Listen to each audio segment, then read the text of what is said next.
అందరికీ హరి ఓం. బోలో భారత్ మాతా కీ జై. బోలో భారత్ మాతా కీ జై. బోలో భారత్ మాతా కీ జై. భగవంతుని అనుగ్రహంతో గురు పరంపర ఆశీర్వాదంతో మనము ఈ రోజున అద్భుతమైనటువంటి హిందూ సమ్మేళన కార్యక్రమాన్ని పరమ పావనమైనటువంటి దేవాలయ అల్లాడిపల్లె దేవాలయ వీరభద్రస్వామి వారి సన్నిధిలో జరుపుకుంటూ ఉన్నాము. మనందరికీ తెలుసు, మన సనాతన ధర్మం చాలా మహోన్నతమైనటువంటిది. ధర్మం అంటే ధారయతి ఇది ధర్మ అని చెప్పున్నారు. అన్నింటినీ నిలిపి ఉంచేటువంటిది, అన్నింటికీ ఆధారభూతమైనటువంటిది, అన్నింటిలో సారభూతమైనటువంటి దాన్ని ధర్మము అని చెప్పున్నారు. ధర్మం అన్నటువంటి పదానికి అనేక అర్థాలు, అంతరార్థాలు కూడా ఉన్నాయి. మన యొక్క స్వధర్మాన్ని మనం నిర్వర్తిస్తూ ఉన్నట్లయితే మనకి తప్పకుండా జీవితంలో విజయం లభిస్తుంది. భగవంతుని యొక్క అనుగ్రహ ఆశీర్వాదం కూడా ఉంటుంది. మన సనాతన ధర్మంలో వైదిక మార్గంలో మనకి మహాత్ములైనటువంటి వాళ్ళు, ఋషులు, మునులు ఉన్నతమైనటువంటి సాధనా పద్ధతుల్ని గురించి చెప్పి ఉన్నారు. అనేక సంస్కృతి సాంప్రదాయాలన్నింటినీ కూడా మనకి అందజేయడం జరిగింది. అనుభవంలో ఉన్నటువంటి పరమాత్మ స్వరూపాన్ని దర్శించడం కోసం చెట్టులో అయినా సరే, పుట్టలో అయినా సరే, పశు పక్షాదుల్లో కూడా అణువణువున కూడా భగవంతుడు ఉన్నాడు అని తెలియపరచడం కోసం మనకి ఈ ఆచార సాంప్రదాయాల ద్వారా, పండుగల ద్వారా పూజలు చేయటము, వీటన్నింటినీ కూడా ఏర్పాటు చేయడం జరిగింది. ఎవరైనా అడగచ్చు, ఏంటండి చెట్టుకు పూజ చేస్తున్నారేంటండి, పుట్టలో పాలు పోస్తున్నారేంటండి అంటూ ఉండొచ్చు. కానీ ఒకటి, వీటన్నింటి వెనకాల ఉన్నటువంటి అంతరార్థాన్ని గ్రహించాల్సి ఉంది. ఈ జగత్తంతా కూడా జగదీశ్వరుని స్వరూపమై ఉన్నటువంటిది. అంతటా కూడా వ్యాపకమై ఉన్నటువంటి దైవిక స్వరూపాన్ని దర్శించడం కోసం సామాన్యమైనటువంటి మానవులకి కూడా అర్థమయ్యేటువంటి విధంగా మన ఋషులు, గురువులు, మహాత్ములైనటువంటి వారు, పూజ్య వేదవ్యాస మహర్షుల వారు, పూజ్య ఆదిశంకరాచార్యుల వారి నుండి పూజ్య వివేకానంద స్వాముల వరకు ఇప్పుడు ఉన్నటువంటి మహాత్ములు, గురువులందరూ కూడా మనకి హితబోధ చేస్తూ ఉన్నారు. మన యొక్క స్వరూపాన్ని తెలుసుకోవడానికి, భగవతత్వాన్ని గుర్తించడానికి, మన జీవితాన్ని ఆనందంగా ప్రశాంతంగా గడపడానికి కావలసినటువంటి జ్ఞానాన్ని మనకి అందజేయడం జరిగింది. ఎందుకు ఈ విధంగా ఈ పద్ధతులన్నీ ఏర్పాటు చేసి ఉన్నారు అంటే, మన సంస్కృతి సాంప్రదాయాల్లో ఉన్నటువంటి వాటిని మనం తెలుసుకొని ఆచరించినట్లయితే మనందరము కూడా ఐక్యమత్యంగా ఉండి అందరము కూడా ఆదర్శవంతమైనటువంటి జీవితాన్ని గడుపుతూ తరతరాలకి కూడా మంచిని పంచుతూ, మంచిని పెంచుతూ, అందరికీ ఆనందాన్ని అందజేస్తూ, అందరికీ శక్తి కొలది సేవ చేస్తూ మన జీవితాన్ని సార్థకం చేసుకుంటూ ఇతరులకు కూడా ఉపయోగపడవచ్చు. మనకి ఉన్నతమైనటువంటి జ్ఞానాన్ని అందజేసినటువంటి పురాణ ఇతిహాసాలు, వేదాలు, ఉపనిషత్తులు, రామాయణం, భారతం, భాగవతం, భగవద్గీత ఇత్యాది గ్రంథాల్లో ఉన్నటువంటి మహోన్నతమైన విషయాలన్నింటిని గురించి మనం తెలుసుకోవాలి. మన తరువాత తరాలకి కూడా అందజేయాల్సినటువంటి బాధ్యత మనందరికీ కూడా ఉంది. ఒక్కొక్క అంశము మనం గమనించినట్లయితే మనము గడపని పూజిస్తాం కదంటమ్మా. గడపకి కూడా పసుపు కుంకుమ పెట్టడం జరుగుతుంది. తులసి మాతని, మొక్క రూపంలో ఉన్నటువంటి తులసి మాతని పూజిస్తూ ఉన్నాము. ఉదయం నిద్ర లేచిన వెంటనే కరాగ్రే వసతే లక్ష్మి అనేసి చేతిలో కూడా భగవత్ స్వరూపాన్ని దర్శిస్తూ ఉన్నాము. నిద్ర లేచిన తరువాత పాదము భూమి మీద మోపేటప్పుడు భూమాతని క్షమస్సు అంటే నన్ను క్షమించండి అమ్మా, నాకు నడవడానికి ఇంకొక అవకాశము లేదు కాబట్టి మీ మీద పాదాన్ని నేను మోపుతున్నాను అనేసి శ్లోకం చెప్పుకొని అమ్మవారికి నమస్కారం చేసుకొని మన పాదాన్ని భూమి మీద పెట్టడం జరుగుతోంది. ఆహారం తీసుకునే ముందు కూడా ఇది ఆహారం పరబ్రహ్మ స్వరూపము అని భావించి అన్నపూర్ణాదేవి అనుగ్రహంతో మనకి లభిస్తుంది అనేసి దైవాన్ని స్మరించడం జరుగుతుంది. ఇలా ప్రతి ఒక్కటి కూడా తినేటప్పుడు, తాగేటప్పుడు, స్నానం చేసే ముందు కానీ అన్నింటిలో కూడా అంతటా కూడా అంతెందుకమ్మా, ఏదైనా కొత్త వస్తువు కొన్నా, కొత్త వాహనం కొన్నా పూజ చేయడం జరుగుతూ ఉంది కదా. మొదట పూజ చేసి తరువాతే కార్యక్రమం అన్నటువంటిది ప్రారంభించడము జరుగుతుంది. దైవనామ స్మరణ చేయడం జరుగుతుంది. ఎక్కడ చూసినా కూడా అంతటా కూడా భగవంతుని స్వరూపమే ఉంది అని గుర్తించడం కోసం. ఇంకా కొత్త బట్టలు కట్టుకునేటప్పుడు కూడా, మనం పండుగ రోజులో కొత్త బట్టలు కట్టుకునేటప్పుడు మీకు తెలిసి ఉన్నట్లయితే పెద్దవాళ్ళు దాన్ని కూడా చివరిలో కొంచెం పసుపు కొట్టు పెట్టడం జరుగుతుంది. శుభకార్యాలు జరిగేటప్పుడు పెళ్లి పత్రిక పంచడానికి ముందుగా కూడా దానికి కూడా పసుపు పెట్టడము జరుగుతుంది. వీటన్నింటి వెనకాల ఉన్నటువంటి ఇంకొక అంతరార్థం ఏంటి అంటే, ఈ ఆచార వ్యవహారాలు అన్నటువంటివి మనం సంస్కృతి సాంప్రదాయాలు పాటించడం వల్ల మనకి ఆరోగ్యం అన్నటువంటిది కలుగుతుంది, ఆయుష్ అన్నటువంటిది పెరుగుతుంది. మన ఆహార అలవాట్లలో కూడా ఎలా ఉండాలి, ఎటువంటి ఆహారం తీసుకోవాలి అన్నటువంటిది అన్నీ కూడా మనకి హితబోధ చేసి ఉన్నారు. మనకి ఇప్పుడు పెద్ద పెద్ద శాస్త్రాలే చదవవలసిన అవసరం లేదమ్మా. మారుమూల గ్రామాల్లో ఉన్నటువంటి పెద్దవాళ్ళని అడిగితే చాలా విషయాలు మనకి తెలియనటువంటి విషయాలు తెలియపరుస్తారు. ఏ వ్యాధి కలిగితే ఏ మందు ఎక్కడికో వెళ్ళి వేసుకొని అవసరం లేదు, మనం తీసుకునే ఆహారాల్లోనే కొన్ని ఇలా తీసుకుంటే మంచి జరుగుతుందని చెప్పడం జరుగుతూ ఉంది. ఇలా మన కట్టు బొట్టు ఈ సాంప్రదాయాలు అన్నింటిలో కూడా మనం గమనించి చూసినట్లయితే ప్రతి మానవుడు ఆనందంగా జీవించటానికి, ఆరోగ్యంగా ఉండటానికి, ఆయుష్మంతుడై ఉండటానికి కావలసినవన్నీ కూడా మనకి మహానుభావులై ఉన్నటువంటి గురువులు పరంపరగా మనకి అందజేయడం జరిగి ఉంది. మనందరికీ కూడా కావలసింది ఏంటి అంటే జ్ఞానం కావాలి, భక్తి పెరగాలి, అందరము కూడా ఐక్యమత్యంగా ఉండాలి. సకల శ్రేయస్సు కలగాలి అంటే అందరము కూడా సమష్టిగా కలిసి కృషి చేయాల్సి ఉంది. స్వార్థం అన్నటువంటిది ఎక్కువైతే అందరికీ దుఃఖం కలుగుతుంది. ఇప్పుడు చూడండి, ఇంతమంది మనం ఇక్కడ కలిసి మీరందరూ కోలాటం చేస్తూ ఉన్నప్పుడు చిన్న పిల్లల దగ్గర నుంచి వృద్ధుల వరకు కూడా కోలాటం చేస్తూ ఉన్నారు. కన్నుల పండుగగా ఉంది. పిల్లలు జెండాలు పట్టుకొని అలా తిరుగుతూ ఉంటే ఇప్పుడు వాళ్ళకి ఆ సంస్కారం అన్నటువంటిది మీరు ఏర్పాటు చేస్తున్నారు కదా, ఏర్పరచడం జరిగింది. చిన్నప్పుడు అండి మాకండి హిందూ సమ్మేళనం జరిగిందండి, దేవాలయాల దగ్గర ఈ విధంగా మేము కూడా కోలాటంలో పాల్గొని ఉన్నాము, ఈ విధంగా మేము కూడా జెండాలు పట్టుకున్నాం, మేము కూడా కోలాటం చేశాము అన్నటువంటి భావన వాళ్ళల్లో ఏర్పడడం జరుగుతుంది. ఈ విధంగా మనం చిన్నప్పటి నుంచి కూడా మన సంస్కృతి సాంప్రదాయాల గురించి చెప్పడం మాత్రమే కాదు, మనము చేసి ఆచరించి చూపిస్తూ వాళ్ళ చేత కూడా చేయించవలసి ఉందన్నమాట. ఈ విధంగా చేస్తూ ఉన్నట్లయితే మన దేశం అన్నటువంటిది అభివృద్ధి చెందుతుంది, మన సంస్కృతి సాంప్రదాయాలు వెళ్ళి విరియడం జరుగుతుంది. మనందరము గమనించవలసింది వచ్చేసి ప్రస్తుత కాలంలో మనందరికీ తెలుసు, ఉరుకుల పరుగుల జీవితం అయిపోతూ ఉంది, సౌకర్యాలు పెరుగుతూ ఉన్నాయి, మనశ్శాంతి తగ్గిపోతూ ఉంది. చిన్న పిల్లల దగ్గర నుంచి చెప్తూ ఉంటారు టెన్షన్గా ఉందంటారు. ఎందుకు టెన్షన్ అన్నది అర్థం కాదు. పూర్వకాలం ఏ సౌకర్యాలు లేనప్పుడు చాలా ప్రశాంత జీవితాన్ని గడిపి ఉన్నారు.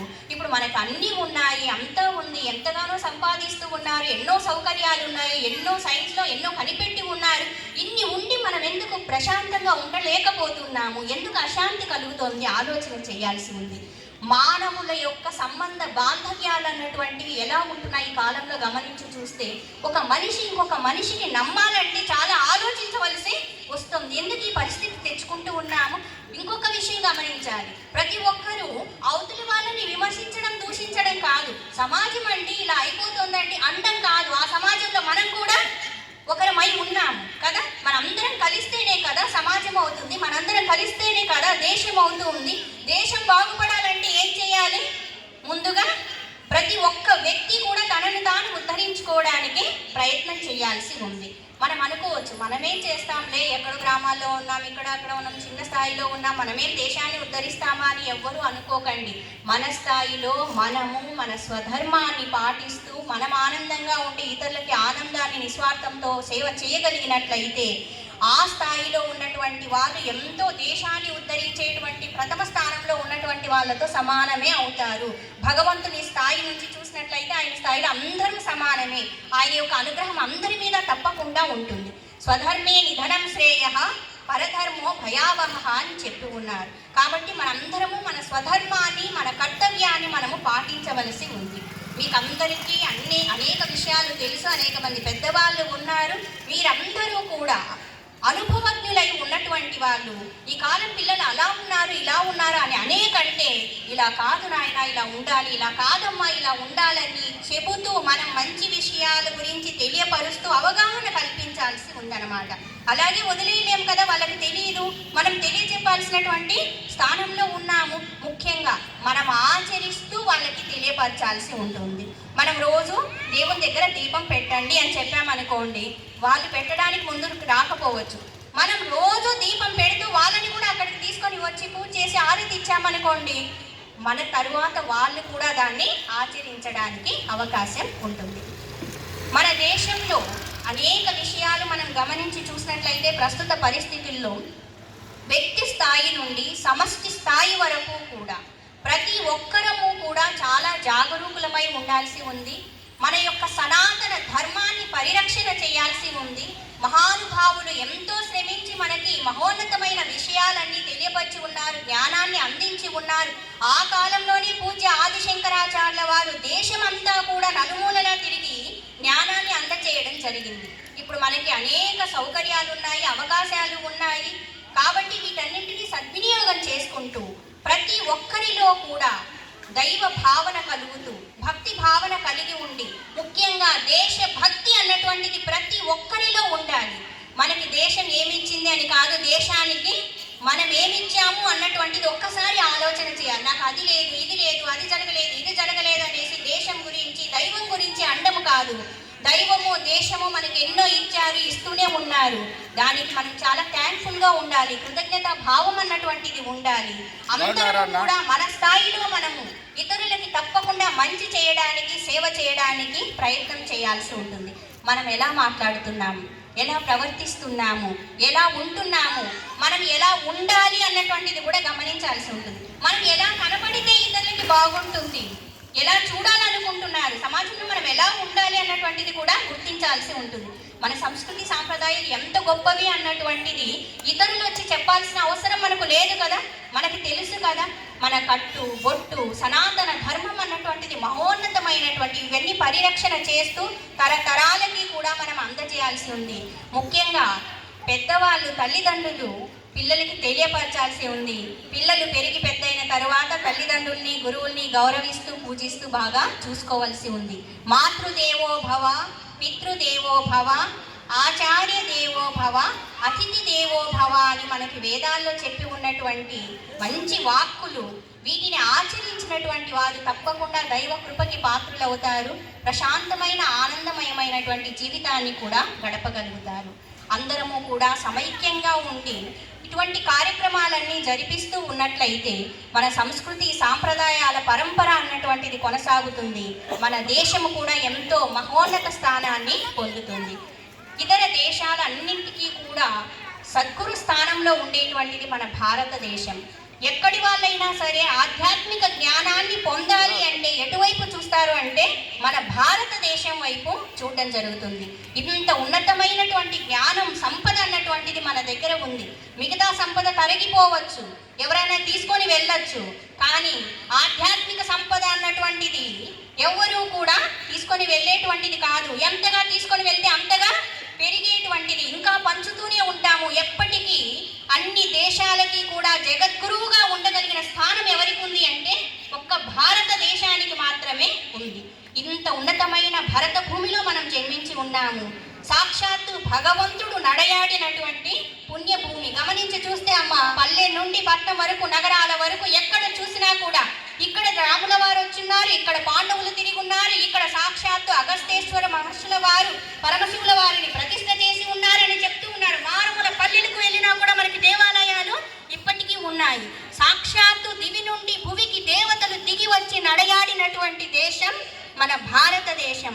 ఇంత పుణ్యభూమిలో జన్మించినటువంటి వాళ్ళం మనందరికీ కూడా మోక్షాన్ని పొందడానికి కూడా అర్హత కలిగించినటువంటి గురు పరంపర మనకి ఉంది.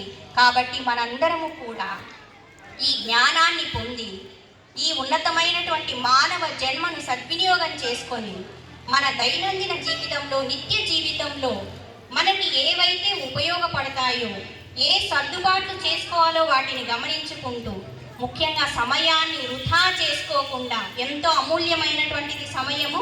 ఇప్పుడు ప్రాపంచిక విషయాలన్నీ కూడా ఎక్కువగా మనస్సుకి కలత కలిగించే విధంగా ఉన్నాయి. కాబట్టి జాగ్రత్తగా సమయాన్ని సద్వినియోగం చేసుకుంటూ మంచి సత్కార్యాలు చేయడానికి ప్రతి ఒక్కరూ కూడా ప్రయత్నం చేస్తూ, ఇతరులు మనకేమిస్తారు, ఏం చేస్తారు అని కాకుండా ఇతరులకు మనం ఏం ఇవ్వగలుగుతాం, ఏం చేయగలుగుతాం అన్నటువంటిది ఆలోచన చేయాల్సి ఉంటుంది. ఐక్యమత్యమే మహాబలం అని చెప్పున్నారు. ఇప్పుడు ఇంతమంది ఇక్కడ కలిసి ఉంటే ఎంత ఆనందంగా అనిపిస్తుంది. ఒక పండుగ వాతావరణం అన్నటువంటిది ఇక్కడ కలిగించడం జరిగింది కదా. మీరందరూ అంత హుషారుతో కోలాటం చేస్తూ ఉంటే, ఆ పాటలు, మీరు చేసేటువంటి నృత్యము ఇవన్నీ చూస్తూ వీక్షిస్తూ ఉంటే ఎంత ఆనందంగా అనిపిస్తుంది. అనిపిస్తూ ఉంది. దైవికమైనటువంటి శక్తి అనుగుణమున ప్రస్ఫుటంగా మనకి తెలుస్తూ ఉందన్నమాట. మనిషిలో, మనసులో, మాటలో అన్ని చోట్ల కూడా సనాతన ధర్మం అన్నటువంటిది తొణికిసలాడాల్సినటువంటి స్థితి ఇప్పుడు ఉంది. ఎప్పటికీ ఈ స్థితి నిలిచి ఉండేలాగా మన తరతరాలకి మనము ఈ సనాతన ధర్మాన్ని అందజేయాల్సి కూడా ఉంది. ఇంత మహోన్నతమైనటువంటి కార్యక్రమాలన్నీ కూడా అందరి సహకారాలతో, భగవంతుని యొక్క గురు పరంపర ఆశీర్వాదంతో ఇక మీదట కూడా కొనసాగుతూ ఉండాలనేసి, మనందరిలో కూడా దైవ చింతన పెరగాలనేసి, అందరము కూడా ఆనందమయమైనటువంటి ప్రశాంతమయమైనటువంటి జీవితాన్ని గడుపుతూ ఇతరులకి సేవ చెయ్యాలి అనేసి ఆ భగవంతుని ప్రార్థిద్దాము.